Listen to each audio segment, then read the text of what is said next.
Hey, it's Antonio with Enhanced Movements. We're going to be reviewing how our torso and the musculature around it creates this pressure system which allows it to stabilize structures such as the lower back as well as improve performance. So this is a pivotal point because a lot of energy is absorbed and transferred from this midsection area, and it's something that we review a lot with our patients to not only prevent the pain that they're having, but also to help the to improve the performance of whatever activities they're trying to do.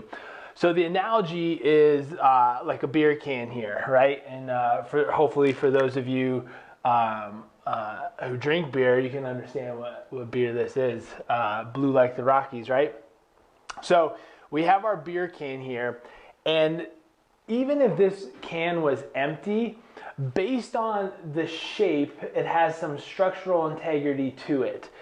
Whereas if it was empty, you could technically step on this, if done right, and it will withstand your weight, because all of the walls and everything is stacked up nice on top of each other. Now, if it was filled and is pressurized, then there would even be more internal pressure within there, which would make it even that much more stronger. Okay.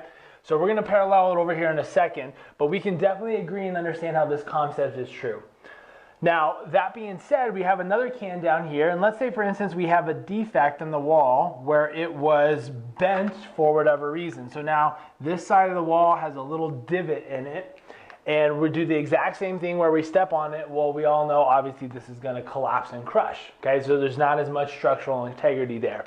So let's look at the human body and how this also is true. So in black here, we have our spine. Okay, so the spine, we have our low back, our mid back up into our neck. Up here, we have our ribs. Okay, and then down below here, we have our pelvis. Now, underneath our pelvis, we have what's called our pelvic floor. Everybody has one. This is what sits underneath us and really just holds our organs from dropping down below us.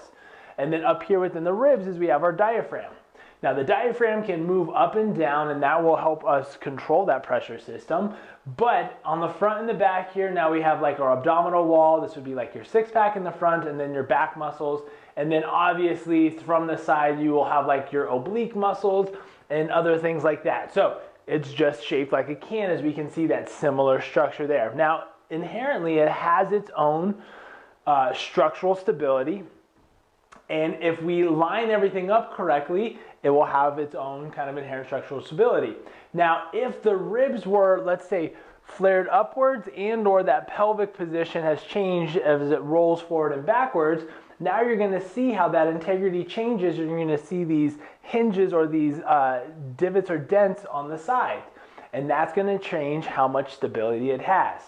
Now, like we were saying here as well, if this was full, we can pressurize it. Our diaphragm, as we breathe, we can actually increase the intra-abdominal pressure to create more pressure within the walls, thus making it even stronger. This would be like for your deadlifts, your squats, or your lifts, where you're trying to maintain a lot more rigidity or stability within that lower back. So ultimately, this comes down to trying to make sure that we have a nice stack structure with our ribs over our pelvis to ensure that the diaphragm and the pelvic floor are in line, as well as the walls to create enough stability and integrity, and then as well as using our breath system to increase that intra-abdominal pressure to make it more stable. So this is how we tie all these things together. If you have any questions, feel free to reach out. Again, super beneficial if you are having pain, as well as improving your performance.